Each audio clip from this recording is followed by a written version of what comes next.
झी24 तास एक पाऊल पुढे। 1935 साली इंदोरला झालेल्या साहित्य संमेलनाचे अध्यक्ष कोण होते? आपले औंधचे महाराज बाळासाहेब पंत प्रतिनिधी ते राजे होते, साहित्यावर प्रेम करणारे होते। मला काय म्हणायचं आहे की सगळ्याच राजकारण्यांनी लुडबुड करावी असं नाही, हे मला मान्य आहे। व्यासपीठावर ते नसावेत हेही मला मान्य आहे। आणि ज्यावेळी मी कार्याध्यक्ष होतो 1996 साली आळंदीच्या साहित्य संमेलनात संत शिरोमणी ज्ञानेश्वर महाराजांची संजीवन समाधी सप्तशताब्दीच्या निमित्तानं आम्ही ते साहित्य महामंडळाला साहित्य संमेलन मागून घेतलं आणि मी त्या ठिकाणी कार्याध्यक्ष होतो। मावळते अध्यक्ष नारायण सुरे होते आणि अध्यक्षा म्हणून शांता शेळके त्या ठिकाणी होत्या। उद्घाटक लता मंगेशकर आलेल्या होत्या। आपल्याला सांगू इच्छितो, आळंदीचे नगराध्यक्ष सोडले तर एकही राजकारणी व्यासपीठावर नव्हता। सर्व संमेलनाचे माजी अध्यक्ष विद्याधर गोखल्यांच्यापासून सर्वांना आम्ही वर व्यासपीठावर बसवलेलं होतं।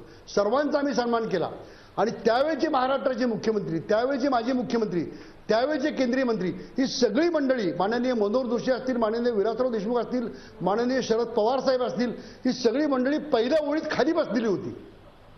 असं होत नाही असं नाही। आता काही ठिकाणी काही जागांचा किंवा काही स्थानांचा अपवाद असू शकेल। अरुण साधूंनी पुण्यातलं साहित्य संमेलन बघितलं, कुणी राजकारणी त्या ठिकाणी नव्हता, ते समोर बसलेले होते। मी कार्याध्यक्ष म्हणून पुण्याच्याही जेव्हा साहित्य संमेलनात भाषण केलं त्यांनी मला बोलवलं आणि त्यांनी शाबासकी दिली, म्हणजे फार उत्तम बोललात तुम्ही, छान बोललात। एकही राजकारणी तिथं त्या ठिकाणी नव्हता। आता काही ठिकाणी असतात, आता त्या ठिकाणच्या सर्वांनी औचित्य सांभाळणं हा भाग वेगळा आहे। पण स्वागताध्यक्ष म्हणून समजा एखादा तिथं राजकारणी, आता उदाहरणार्थ नरसिंहरावांसारख्या विद्वान माणसाला नांदेडच्या साहित्य संमेलनाचं उद्घाटन करण्याकरता इतका विरोध झाला की त्यांनी शेवटी स्वतःहून सांगितलं मी उद्घाटनाला येत नाही।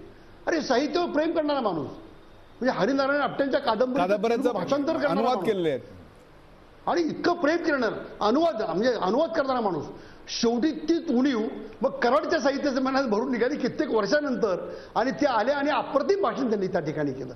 मला काय म्हणायचंय की सगळ्या राजकारण्यांनी लुडबुड करावी की न करावी हा भाग आम्ही समजू शकतो, परंतु नरसिंहराव सारखा माणूस असेल, स्वर्गीय यशवंतराव चव्हाण साहेबांसारखा माणूस असेल की ते त्यांना मी ते साहित्य कसं समजतो, अशा माणसांचा देखील अपमान करून आपण त्याला खाली बसवलंच की। आणि तो अपमान त्यांनी अत्यंत नम्रतेने सहन केला आणि त्यामध्ये ते साहित्य संमेलनामध्ये सहभागी झाले। आता मला या ठिकाणी सांगायचं, आपण पुस्तकांच्या दुकानांचा उल्लेख केला, मलाही फार भावलं ते की मराठी माणसाचं एक दुर्दैवाचं एक म्हणजे अतिरेकी अतिरंजित अस्मिता असू नये। जसं माननीय अरुण साधूंनी सांगितलं की मराठी भाषेची प्रतिमा अशी बाहेर झालेली आहे की इतर भाषिकांना ते सहन करत नाही, ही प्रतिमा होणं देखील अत्यंत वाईट आहे, क्लेशकारक आहे, ती होता कामा नये। आणि आपण लक्षात घेतलं पाहिजे मराठी वाङ्मयामध्ये मुस्लिम, ख्रिश्चन, इतर भाषिक साहित्यिकांच्या पासून सर्वांचं योगदान आहे। मी तर नेहमी सांगतो, मराठ्यांची संग्राम गीते, छत्रपती शिवरायांचा इतिहास, मराठ्यांच्या संग्राम गीतं 2 खंडांच्या मध्ये कुणी लिहिली आहेत? दुर्गा प्रसाद आसाराम तिवारी। हे तिवारी उत्तर भारतातनं इथं आले, खानदेशामध्ये साने गुरुजींचा वगैरे तो जो परिसर आहे त्या ठिकाणी ग्रामीण भागात शिक्षक होते आणि त्यांनी मराठ्यांची संग्राम गीतं 2 खंडांच्या मध्ये लिहिली।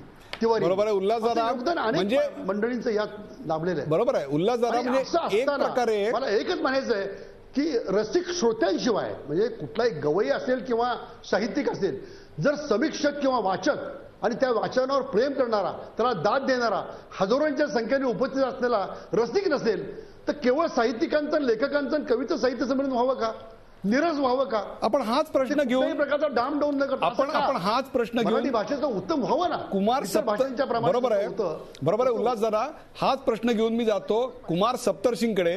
कुमार सप्तर्षी आता जी नावं घेण्यात आली, यशवंतराव चव्हाण असतील किंवा नरसिंहराव असतील, यांच्यासारख्या राजकारण्यांना विरोध असायचं एक वेळ कारण नाही, कारण ते स्वतः उत्तम लेखक होते, त्यांना साहित्याची उत्तम जाण होती। आजकालच्या साहित्य संमेलनांमधनं जे मिरवत आहेत, वरती बसतायत, संमेलनाच्या संस्थांना स्वतःची बटीक समजतायत, त्या राजकीय वृत्तीला आपण काय म्हणणार आहात? त्या चिपळूणच्या साहित्य संमेलनाला आपण आपले खडे बोल काय चोरणार ते महाराष्ट्रालाच कळू द्या।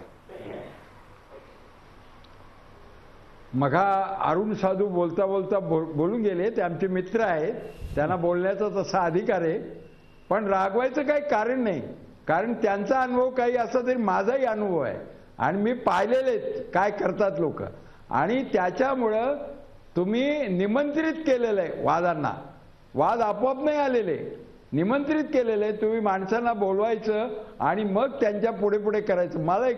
मला उल्हासही मित्र आहे, उल्हास इथे असताना मी त्यांच्याबरोबर काम करतो पुण्यामध्ये.